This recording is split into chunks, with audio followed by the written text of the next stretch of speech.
जी अस्सलाम वालेकुम वरहमतुल्लाहि वबरकातुहू।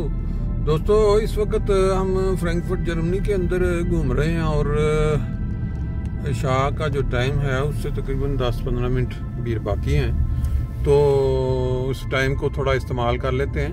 अभी थोड़ी देर पहले मैं एक ख़बर पढ़ रहा था और वो ख़बर मेरा दिल किया कि मैं दोस्तों के साथ शेयर भी कर लूँ।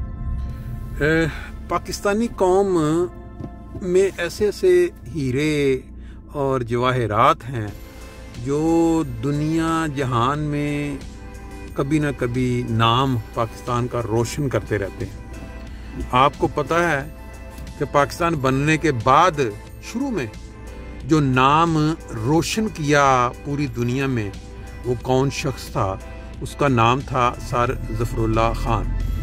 उन्होंने जिस तरह से पाकिस्तान की अक़वाम मुत्तहिदा में तर्जुमानी की और वहाँ उन्होंने बाज़ मुस्लिम ममालिक के हक़ में जो दलाइल दिए उनकी आज़ादी की राह हमवार होने में, वो आज तक सुनहरी अल्फाज से याद किए जाते हैं। ये जो मोरक्को जिसको हम कहते हैं, इसकी आज़ादी का किस्सा कई दफ़ा सुन चुके हैं कि इसका जो बादशाह था जब उसने वहाँ तकरीर करनी चाहिए, बादशाह का जो गालबन वहाँ नुमाइंदा था या उसका बेटा था आगे या बाहर, ये तो मुझे लेकिन अक़वाम मुत्तहिदा में तो उसको वो रुकन ना होने की वजह से, क्योंकि वो फ्रांस की कॉलोनी था उस वक़्त मोरक्को जो है, तो उन्होंने जो फ्रांस वाले थे उन्होंने उसको तकरीर की इजाज़त नहीं दी। उन्होंने कहा तुम तो नुमाइंदे ही नहीं यहाँ, तुम्हें किस हक़ से तुम बोलना चाहते हो?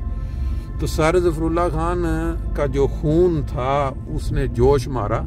एक मुसलमान भाई जो एक अपने हक के लिए बात करना चाह रहा है उस लेवल पे, जहाँ सारी ये जो क्या कहते हैं यूदो नसारा या याजूज माजूज कौमें जिसका कुरान वो वहाँ छाई हुई थी, तो उन्होंने उसी वक्त पाकिस्तान एम्बेसी में फ़ोन किया और वहाँ कहा कि जी मैं इनको भेज रहा हूँ, क्या उनका नाम था कि इनका ना पाकिस्तानी पासपोर्ट जो है वो आप इशू कर दें। वो अगले दिन पासपोर्ट इशू हो गया और वो पाकिस्तानी पासपोर्ट लेके फिर दोबारा असम्बली में आए, तो उन्होंने कहा जी ये अब पाकिस्तानी नेशनल है, ये अब इनको बोलने का हक हासिल है, क्योंकि ये एक अक़वाम मुत्तहिदा का बाकायदा एक पाकिस्तान एक नुमाइंदा है और आज़ाद मुल्क होने की। फिर उन्होंने वहाँ तकरीर की, फिर बाकी लोगों ने सुनी और यूँ वो जो मोरक्को की आज़ादी का जिसको कहते हैं ना बीज पड़ा वहाँ, और फिर आज़ाद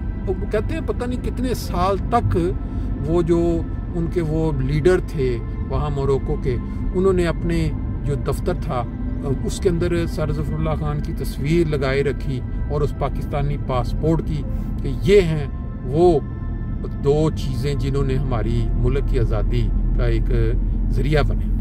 बात हो रही थी पाकिस्तानी लोग जहाँ भी जाते हैं वहाँ कुछ ना कुछ ऐसा काम कर जाते हैं कभी ना कभी जो पूरी दुनिया में एक क्या कहते हैं इज्जत बढ़ाने वाला होता है पाकिस्तान का। सर ज़फ़रुल्लाह खान के बाद आपने डॉक्टर अब्दुल सलाम का नाम भी सुना हुआ है, जिन्होंने पहला मुसलमान डॉक्टर या साइंसदान होने की हैसियत से नोबेल इनाम हासिल किया। नोबेल इनाम की तफसील में जाने की ज़रूरत सब जानते हैं बच्चा, लेकिन बदकिस्मती देखें कि अपने मुल्क के अंदर ही वो मुल्क जिसका नाम उन्होंने रोशन किया, उन्होंने उनके नाम के ऊपर स्याही फेरी। बाद में आज के दौर के वो तलबा जिनको ये पढ़ा दिया गया। अब आगे चलते हैं। अभी मैं जो खबर पढ़ रहा था उसमें ये हुआ कि ये जो ज़ल्ज़ला आया है तुर्की और शाम में, जिसमें अभी तक मेरा ख्याल 25,000 से ज़ायद अमवात कन्फर्म हो चुकी हैं और आहिस्ता आहिस्ता ये तेज़ी के साथ ऊपर की तरफ इनकी तादाद, क्योंकि बहुत सारी बिल्डिंगें अभी तक मलबे का ढेर बन चुकी हैं और उनमें जो लोग रहते थे उनके रिश्तेदार ये वो पता ही नहीं कि किधर, फिर वो आहिस्ता आहिस्ता उसमें काउंटिंग होती रहेगी। ये अमेरिका के अंदर जो तुर्की की एम्बेसी है उसके अंदर एक शख्स आता है बिल्कुल खामोशी के साथ आके कहता है जी मैं जो है तुर्की और शाम के लिए ज़लज़ान के लिए वो डोनेट करना चाहता हूँ, मदद करना चाहता हूँ। तो उन्होंने कहा दे दे, उसने $40 मिलियन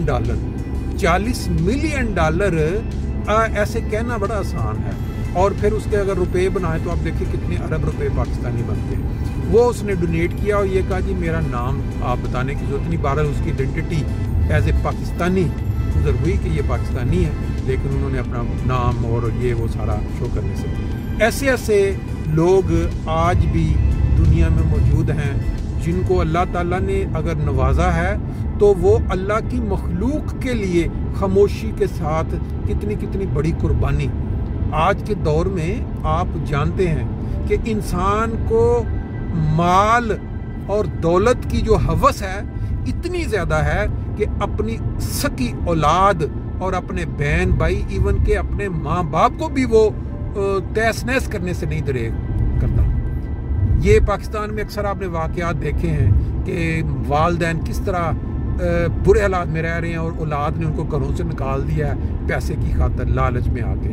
लेकिन फिर भी इसके बावजूद ऐसे लोग दुनिया में अभी हैं, और ख़ास तौर पे हम तो अपने मुल्क की बात करेंगे ना, कि जो ऐसे मौके पे अपना नाम भी नहीं शो करना चाहते लेकिन इतनी इतनी खतीर रकम आके वो डोनेट कर देते हैं। ये एक ताज़ा वाक़या है। अभी एक कल नज़र से गुजरी एक शाम की बच्ची जवान, वो रो रही है, उसकी वीडियो जो देख के बंदा एक दफ़ा तड़प जाता है। वो कहती है कि हम भी इंसान हैं।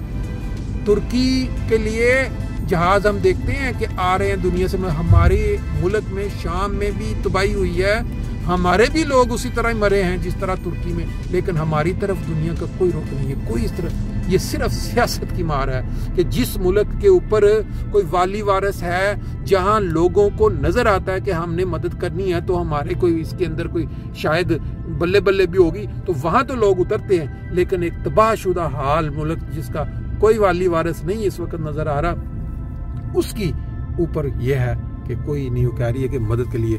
तो जो लोग सुनेंगे, लाजमी बात है, उसका असर उनके दिलों पे होगा, निकलेंगे लोग मदद के लिए जितनी जितनी किसी को तौफीक है। आपने सुन लिया होगा कि जर्मनी के अंदर एक कम्युनिटी, अहमदिया कम्युनिटी, काफ़ी तादाद में, उनका भी एक मतलब उन्हीं का एक कायम करदा अदारा जो ह्यूमैनिटी फर्स्ट के नाम से दुनिया जहान में जहाँ भी आफत आती है, जापान, अमीर मुल्कों में हो या गरीब मुल्कों में हो, वहाँ ह्यूमैनिटी फर्स्ट वाले अपने डॉक्टर्स के साथ, अपनी टीमों के साथ वहाँ पहुँचते हैं और वहाँ जिस तरह की भी उनको ट्रेनिंग है वो मदद करते हैं लोगों की। अभी तुर्की भी जा चुकी है टीम, उन्होंने बताया जाके कि यहाँ सर्दी की वजह से रहाइश का कोई इंतजाम नहीं है, लेकिन यह कि अपना अपना करके लोग जो पहुँच रहे हैं। तो ये दुनिया के अंदर अगर आप जायज़ा लें ना आज के दौर में, तो आपको नज़र आएगा कि इंसानियत की खिदमत के लिए आज कौन से लोग हैं जो आगे आगे हैं। पाकिस्तानी कम्युनिटी से भी लोग हैं अभी जिंदा ज़मीर लोग। एक तरफ वो हैं जो 40 मिलियन दे के ये कहते हैं कि हमारा नाम नहीं आना चाहिए, और एक तरफ वो लोग हैं जो आज ननकाना साहब में 500 अफराद का जत्था जो है वो एक आदमी को थाने में से निकालता है और उसके ऊपर इल्ज़ाम लगाता है कि इसने कुरान की तौहीन की है, अपनी तस्वीरें और बीवी की तस्वीरें लगा के जादू टोना करता था। भाई ये तो ज़हनी मरीज था। एक पाकिस्तान जैसे मुल्क में, इस्लामी मुल्क में, जहां एक लफ्ज़ गलत मुंह से निकल जाए तो पता है कि मौत के जो सौदागर हैं वो बैठे हुए हैं छुरियां लेके, तो वो बंदा इस तरह की हरकत, अगर वो नॉर्मल होता तो इस तरह की हरकत करता? वो तो ज़हनी, पहले 2 साल वो जेल में रह के आया इसी कानून चक्कर में, और फिर आके बहरहाल ये एक अफवाह निकलती है। ज़हनी बड़े वाक़यात हो चुके हैं, अब तो हद हो चुकी है। हर तीसरे दिन इस तरह का वाक़या खुदा देख रहा है, खुदा की पैदा करता वो बंदे हैं, खुदा की इंसान है वो।